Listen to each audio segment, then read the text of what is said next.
दोस्तों, आज के मॉडर्न कैपिटलिस्ट इकोनॉमी में इंटरेस्ट एक ऐसा इंस्ट्रूमेंट है जिसको हर टाइप की फाइनेंसिंग में इनडिस्क्रिमिनेटली इस्तेमाल किया जाता है। आखिर इंटरेस्ट के नुकसानात क्या है? दोस्तों, इंटरेस्ट एक ऐसा इंस्ट्रूमेंट है जिसकी वजह से या तो क्रेडिटर के साथ इनजस्टिस होता या फिर डेबिटर के साथ इनजस्टिस होता। तो हम इसको एक एग्जाम्पल के साथ समझेंगे।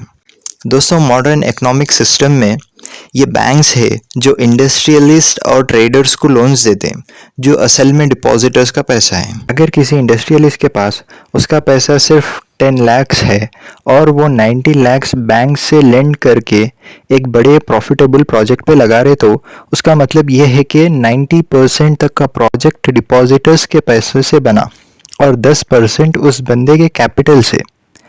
अगर वो ह्यूज प्रोजेक्ट से अच्छा प्रॉफिट हुआ तो खाली एक प्रोपोर्शन जो 14 और 15% बैंक के ज़रिए डिपॉजिटर्स को जाता और बाकी का प्रॉफिट इंडस्ट्रियलिस्ट को जाता, जिसका कंट्रीब्यूशन प्रोजेक्ट में 10% से ज़्यादा भी नहीं है।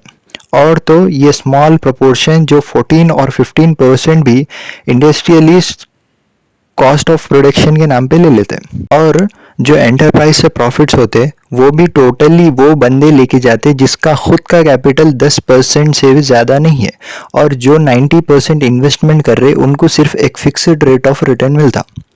दोस्तों, और तो और कोई एक्सट्रीम सिचुएशन में इंडस्ट्रियलिस्ट इंसॉल्वेंट हो गए या बैंकरप्ट हो गए तो उनका अपना नुकसान 10% से ज़्यादा नहीं होता, जबकि बाकी 90% बैंक को बेयर करना पड़ता और थोड़े केसेस में डिपॉजिटर्स को नुकसान उठाना पड़ता। दोस्तों, इस तरह रेट ऑफ इंटरेस्ट की वजह से डिस्ट्रीब्यूशन सिस्टम में इम्बैलेंस, जिससे अमीर और अमीर होते और गरीब होते।